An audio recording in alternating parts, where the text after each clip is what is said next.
Pilihan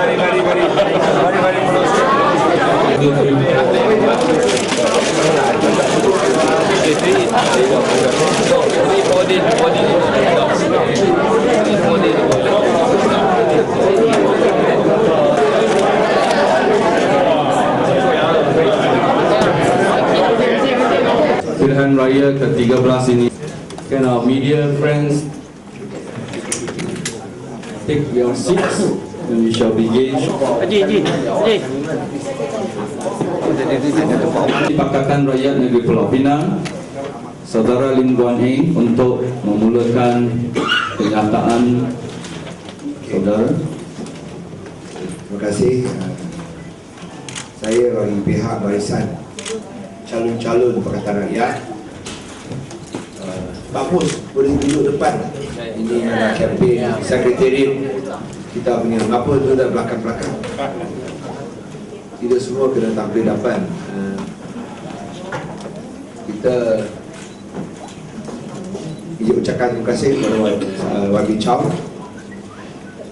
kerana telah bantu untuk aturkan program pada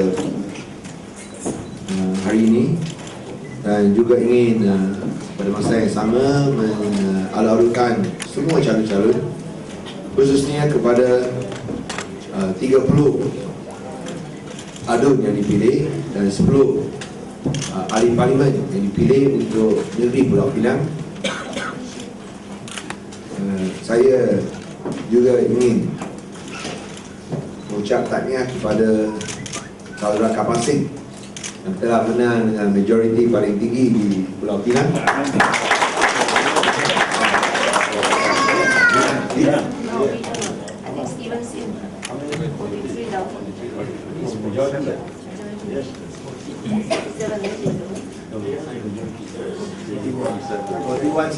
Student is what? 47,000 majority. Is it? I don't want to do that. No, see DAP also. Okay, and also isi Pakatan Rakyat also. Itu yang penting. Dan pada masa yang sama kita juga ingin sekali lagi mengucapkan terima kasih kepada semua rakyat Pulau Pinang. Saya rasa itulah suatu amanah dan suatu tanggungjawab yang kita pikul dengan amat serius dan berat sekali, dengan semangat yang sama yang kita pikul selama 5 tahun ini. Dan saya percaya kemenangan ini adalah berdasarkan kerja yang dibuat oleh semua orang, bukan hanya 1-2 orang saja. Tak, ini tak akan membawa apa-apa hasil, tapi atas usaha satu pasukan bersama. Usaha selama 5 tahun ini saya rasa membawa hasil, berbuah dan berbunga yang dapat bukan sahaja dilihat oleh rakyat, tapi dapat dirasa dan juga disentuh secara langsung oleh rakyat, baik dalam bentuk kemudahan infrastruktur yang lebih baik maupun dari segi bantuan kewangan yang mula diberikan oleh Kerajaan Negeri Pakatan Rakyat Pulau Pinang. Saya rasa di Pulau Pinang semua tahu, tapi mungkin di luar daripada Pulau Pinang mereka tak tahu. Yang mulakan bantuan kewangan adalah Kerajaan Negeri Pakatan Rakyat Pulau Pinang. Dan inilah sesuatu yang kita rasa amat bangga sekali. Sama juga dengan kejayaan kita untuk hapuskan kemiskinan pun dimulakan oleh Kerajaan Negeri Pakatan Rakyat.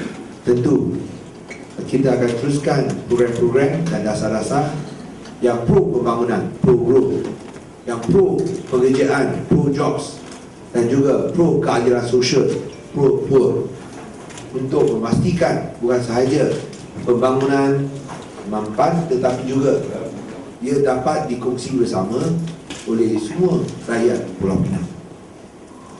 So di sini kita boleh lihat bahawa kemenangan yang diperolehi oleh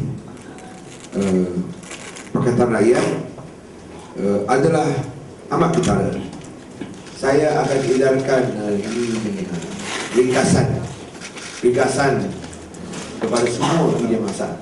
Tapi kalau lihat dari segi undi popular, Pakatan Rakyat telah menaikkan undi popular daripada 63% dalam tahun 2008 kepada 66% pada pilihan raya kali ini. Suatu demonstrasi bahawa rakyat Pulau Pinang kekal dengan keyakinan tinggi ke atas kerajaan negeri Pakatan Rakyat. So saya sekali lagi ucapkan terima kasih kerana kita telah menaikkan dari segi undi popular, kita memperolehi 66% berbanding dengan 63% pada 2008. Dan ini adalah suatu kejayaan yang kita berjaya, ini adalah satu kejayaan mengatasi segala permainan taktik kotor yang diamalkan dalam tempoh berkempen, termasuk politik wang yang kita tak pernah tengok sebelum ini, di mana politik wang dimainkan secara terbuka tanpa segan silu, di depan kamera pun tak takut, di depan polis pun tak takut. Dia boleh buat banner secara terbuka. Dan bila ini nampaknya tak begitu berjaya, mereka pula main politik samsek dengan hantar samsek-samsek untuk kacau pengundi dan untuk menghalang secara tidak langsung menghalang mereka daripada datang mengundi dengan serang 2 kali di kawasan air putih. Dan tapi semua ini tidak berjaya kerana rakyat Pulau Pinang bukan sahaja tidak bodoh tetapi tidak takut dan lebih berani untuk atasi segala cabaran dan taktik kotor ini. Saya sekali lagi bagi pihak semua calon-calon Pakatan Rakyat yang berjaya mengucapkan sekali lagi setinggi-tinggi terima kasih dan memberikan jaminan kita akan berusaha tiap-tiap hari, bekerja tiap-tiap hari demi rakyat Pulau Pinang. Dan untuk mereka yang tidak berjaya, saya yakin mereka tidak akan putus asa. Tapi kita lihat majoriti yang diperolehi banyak dapat dikurangkan. Seperti Ustaz Roshidi daripada Penaga, itu kubu kuat UMNO dengan lebih 90% undi Melayu. Dulu punya majoriti berapa? 3,000 kan? Lebih kurang sama. Hampir sama lah. Hari ini ada 1,008, 1,006. Dulu 1,006 lebih kan? Hampir sama. Penaga kan? Okey. So kita rasa bahawa kita akan terus untuk memberi khidmat kepada rakyat dengan memastikan bahawa semua kawasan-kawasan tanpa kira pembangkang ataupun kerajaan akan diberikan layanan, kerana kerajaan negeri Pakatan Rakyat adalah kerajaan untuk semua rakyat, bukan sahaja tak kira bangsa dan agama, tapi yang penting sekali tak kira latar belakang politik. So itu adalah penangan kerajaan negeri. Kita akan bertindak adil kepada semua. Di sini kita boleh lihat bahawa untuk prestasi Pakatan Rakyat memang jelas bahawa bukan sahaja kita dapat lebih undi, tapi yang pun dipersoalkan dan pun akan dimainkan oleh media massa Barisan Nasional bahawa memberikan gambaran seperti hanya undi Cina sahaja bagi kepada Pakatan Rakyat, sedangkan undi India dan undi Melayu tak bagi langsung. Ini tak masuk akal. Kerana macam kawasan Permata Pasir, kalau tanpa sokongan undi kuat daripada Melayu, tak dapat menang. Mesti dapat majoriti undi Melayu baru boleh menang. Sama juga seperti Permata Pau dan juga Seberang Jaya. So ini adalah amat jelas sekali. Kalau kita lihat bahawa macam kita lihat yang kita dapat menang dekat Seberang Jaya, suatu kerusi di mana pengundi Melayu adalah 64%, dimenangi dengan majoriti 2,459 undi. Lepas kita kalah 533 undi pada tahun 2008. Dan Dr. Bapak Hafiz adalah calon yang menang. Diri sikit lah. Saya rasa ini kombinasi. Yang penting ialah simbol baki Pakatan Rakyat. Tapi calon pun boleh tahan juga. Kalau calon tak boleh tahan, tentu Pakatan Rakyat tak boleh tahan. So kerana itu calon boleh tahan, saya rasa itulah sebabnya Pakatan Rakyat dapat menang dengan majoriti besar. Rusi 64% Melayu tanpa mendapat sokongan lebih 50% Melayu tak boleh menang dengan majoriti sebegitu besar. So ini dengan sendirinya dapat menangkis fitnah buruk daripada Barisan Nasional bahawa hanya undi Cina saja yang sokong PIAT, tak ada undi India, undi Melayu. Nah, kita lihat daripada majoriti yang bertambah yang diperolehi oleh Pakatan Rakyat, bahawa memang kalau kita lihat daripada undi India, kita rasa ada naik.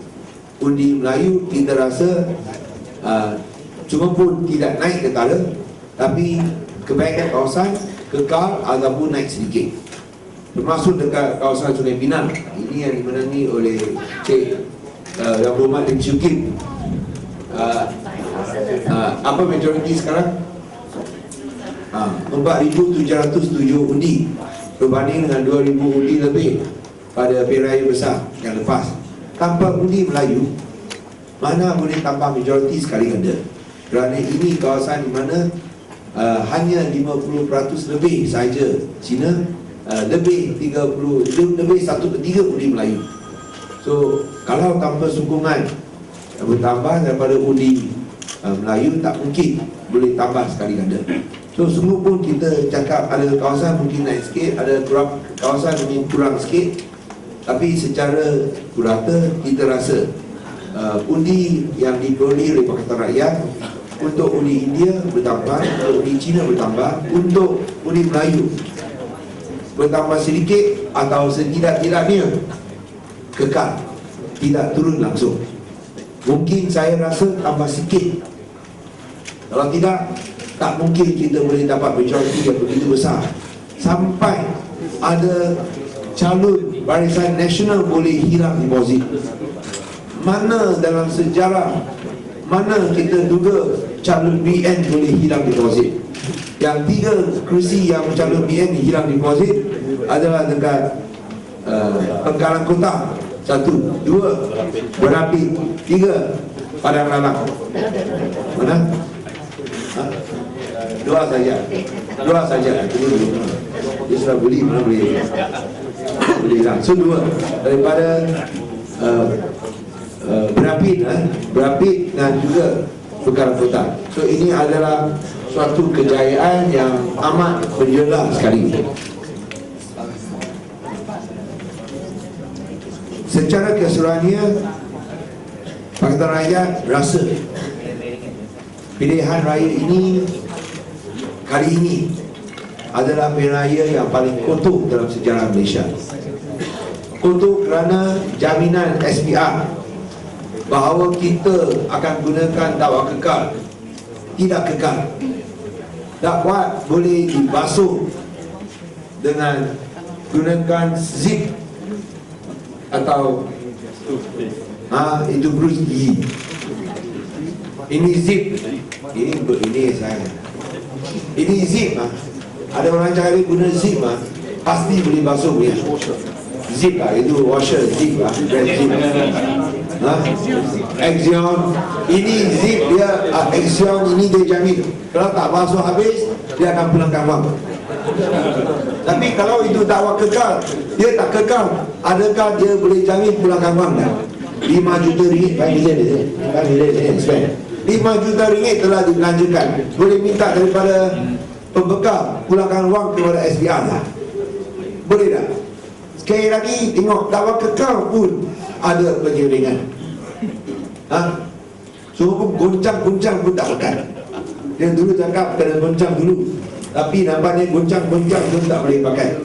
So So, itu saya rasa salah satu contoh di mana kita rasa pilihan raya tak dijalankan secara bersih.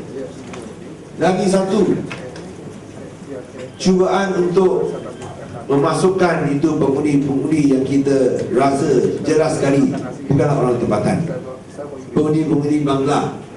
Saya rasa itu amat jelas sekali. Dan ini saya rasa amat membimbangkan, dan kita berjaya untuk menghalang beberapa daripada yang Bangla ini yang tak tahu boleh tak, ada yang tak boleh cakap betul bahasa Malaysia, dia berpelat pun tak betul, dan jelas sekali mereka pun tak tahu apa yang berlaku. Dan saya rasa itu yang amat membimbangkan. Yang masalah saya rasa yang seterusnya ialah tentang kerusi yang dimenang oleh Pakatan Rakyat.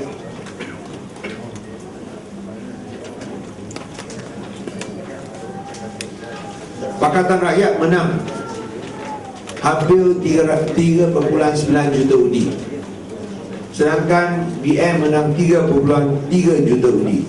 Bermakna bahawa Pakatan Rakyat sebenarnya parti sah memerintah Malaysia mengikut undi popular dengan 51.4% berbanding dengan Barisan Nasional 48.6%.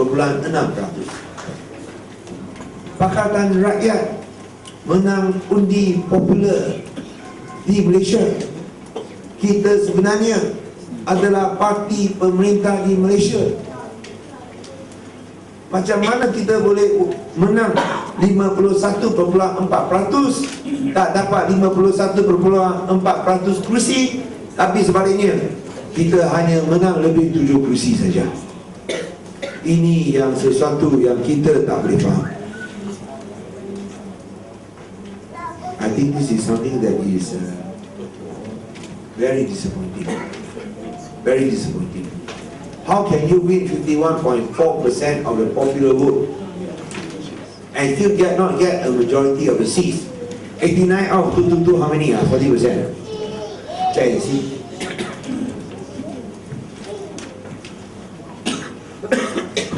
That means you win only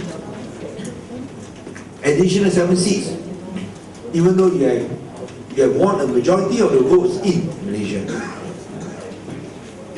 And I have to claim that this is a Chinese tsunami. 40%.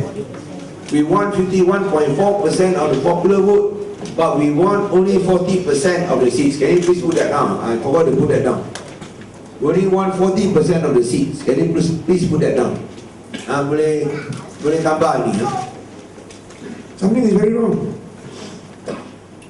And the attack by Dato' Sri Najib and Chua Lik to distract attention from BN's defeat in this election. Actually, BN has been defeated in the 13th general election because they lost the popular vote.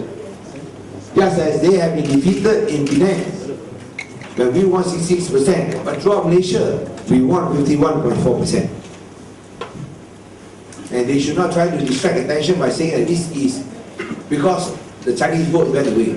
The Chinese votes only comprise 25%. What happened to the remainder 26%? Are you telling me that the 26% extra are Bangla voters? Cannot be, right? So di sini adalah satu fitnah besar menyatakan bahawa BN menang 133 kursi. 133 kursi, 60% daripada kursi, tetapi dari segi bilangan undi, Pakatan Rakyat menang majoriti 51.4%, BN hanya 48.6%. Macam mana parti yang kalah boleh menang jadi kerajaan? Ini yang kita tak boleh faham. This is very serious. The party that won the most number of votes did not win the most number of seats. If you win a bit less, there is a difference. But it cannot be so big a difference. What is going on? And usaha untuk menarik mengalihkan perhatian dan menyatakan bahawa ini hanya kerana ada undi Cina sahaja yang bagi kepada Pakatan Rakyat, menafikan hakikat bahawa ada undi daripada undi India, Melayu, Ivan Kadazan dan juga sokong sama Pakatan Rakyat. Tolong bayangkan pengundi penduduk di Malaysia yang berbangsa Cina hanya 24%. Kita menang 51.4%. Mana datangnya 27% lagi. Takkan mereka ini babak?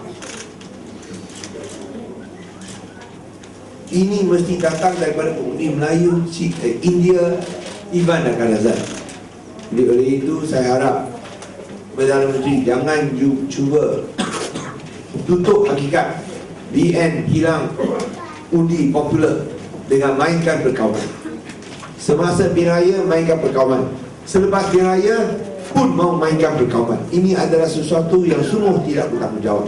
Rakyat Malaysia telah menunjukkan mereka menolak perkauman dengan memberikan kemenangan kepada Pakatan Rakyat di seluruh Malaysia.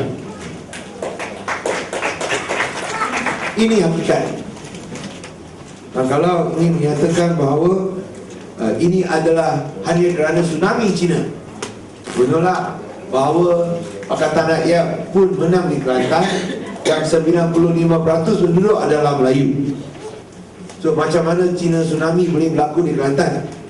Macam mana 5% boleh menang dengan Kelantan? So ini adalah suatu fitnah yang besar. Kita lihat beberapa contoh. P36 Kuala Terengganu, Melayu 89%, PAS menang dengan 10,785 undi berbanding dengan hanya 2,631 undi pada dalam pilihan raya kecil 2009. Dungun 96%, PAS menang 3,924 undi. Majoriti BN pada 2008 adalah 4,994 undi. Alostar 61% Melayu. PKR menang dengan majoriti 1,873 undi. Lumut, ini yang menarik. Melayu 51%, termasuk undi tentera 10,000. PKR menang 8,168 undi selepas kalah 298 undi pada 2008. Yang menang calon-calon bukan calon Cina, yang menang calon Melayu. Yang kalah bukan kalah, yang BN kalah bukan calon Melayu. Yang calon BN yang kalah calon Cina, menteri Cina lagi. So macam mana ini boleh jadi satu isu berkawan? Sebab 57% Melayu, PAS menang majoriti 1,104 selepas kalah dengan 4,849 undi pada tahun 2008. Penampang majoriti 66% Bumi Putra Sabah.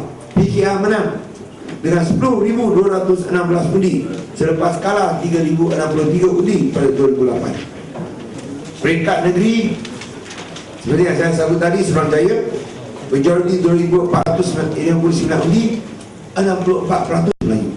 Di Pahang Tanjung Mumpung 77% Melayu, majoriti 796 undi selepas kalah 496 undi. Di Johor Parikjani 54% Melayu, menang majoriti 1,188 selepas kalah 3,857 undi pada 2008. Di Johor PAS menang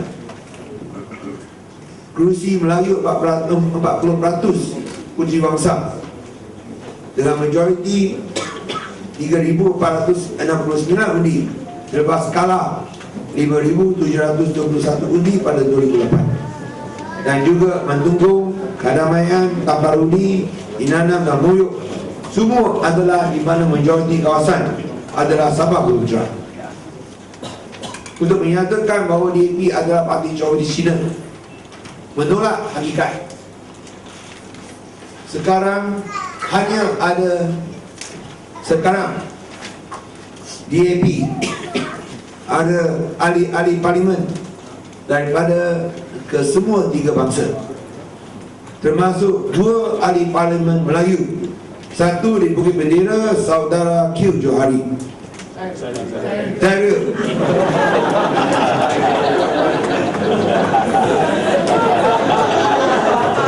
ini tidur tak cukup mehal lah. Saudara Zairil Q Johari.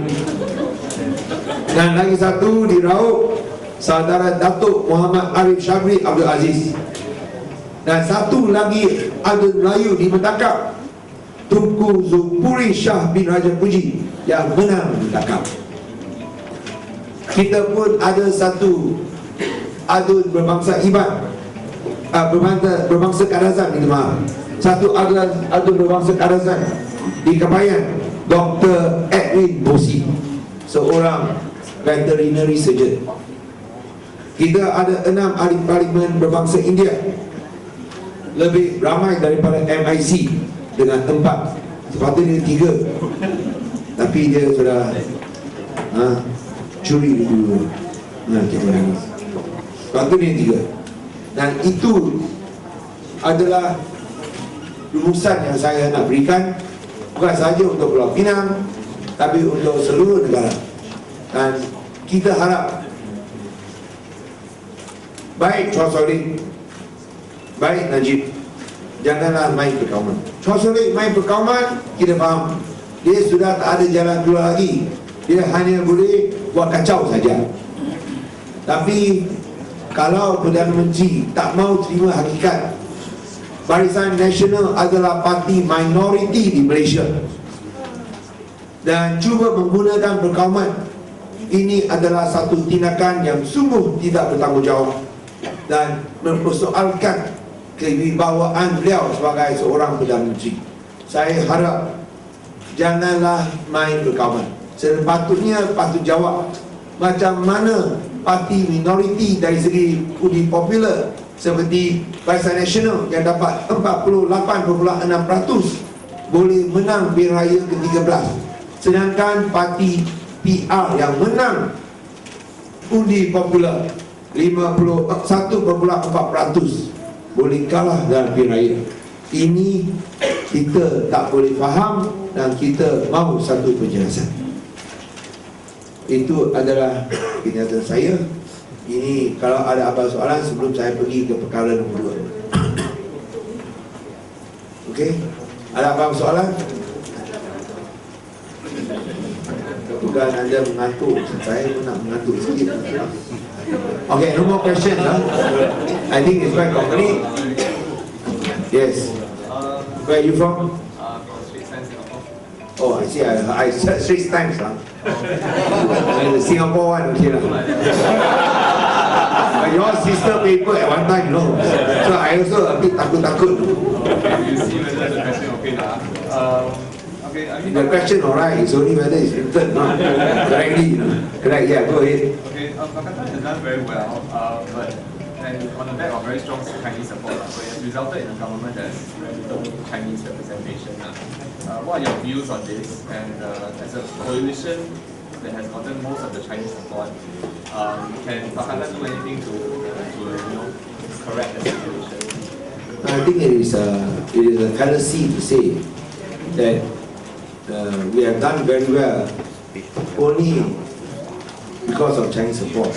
I'm not saying that. I'm saying that most of the Chinese support is with Pakatan. Yeah, we don't deny that. Yeah. But we also got significant support from Malays, Indians, as well as also these what do you call that? These the voters in Sabah and Sarawak.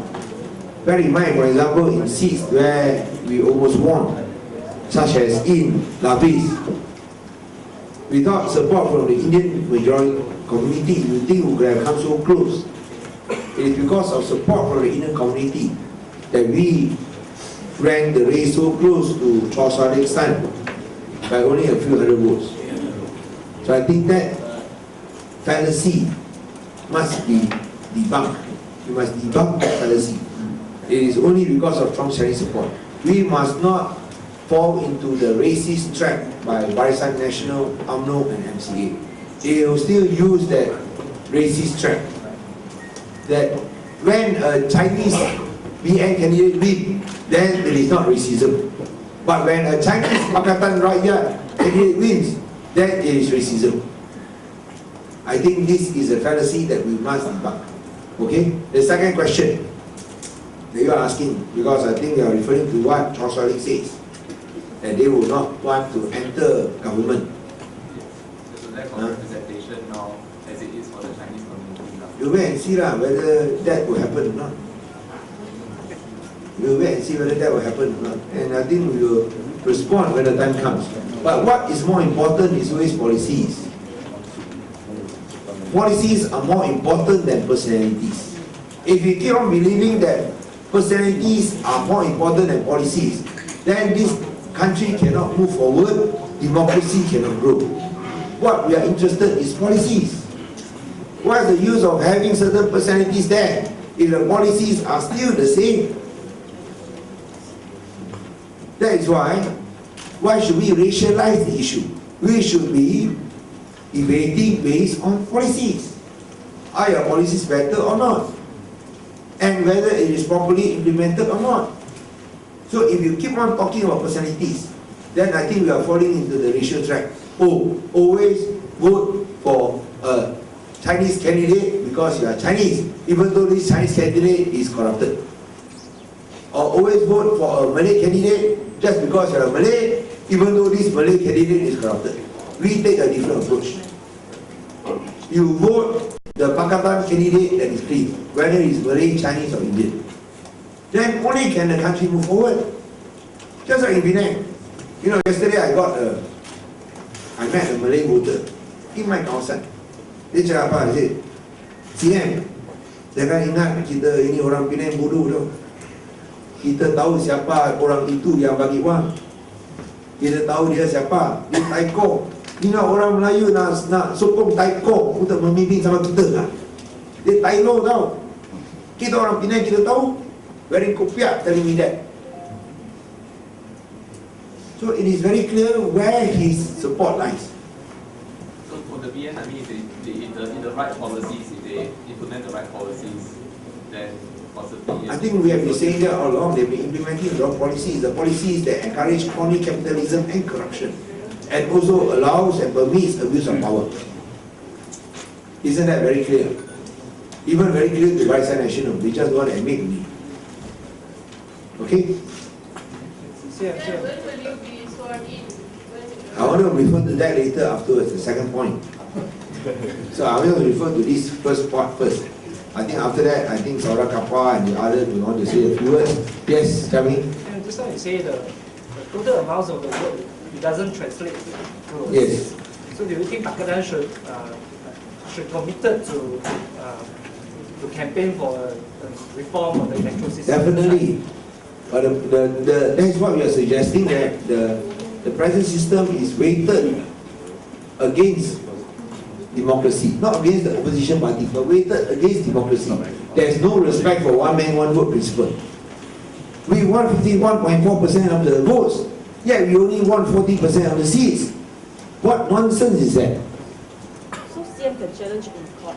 No, I think let Dato Sri Anwar address what action is going to take in KL. I do not want to preempt him. I just want to state the facts here. Because it seems like this is the reality of the first past the post system under this system. The first past the post system means that those who get the most number of votes should win. Certain seats. Yeah, same lah. So if you want to talk about the elections, one election, one seat, you will get first past the post, you win. Here is one election, you get the most number of votes, you should win.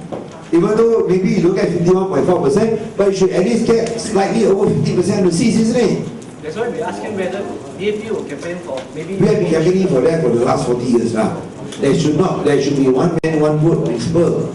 But here, we are stating very clearly why we are so disappointed with the whole electoral process. That the party that wins the most number of votes is not the government, is not the new government in Malaysia. And that is why people are angry. What is happening? And we think that there should be a full explanation. There should be a full explanation. Okay? Danina, if you don't mind, can we focus back on the press conference? No, they are disturbing. Yeah, please, sir. Okay, can we... Any other questions? Alright, any other questions? Okay, if not, then I'll go to the second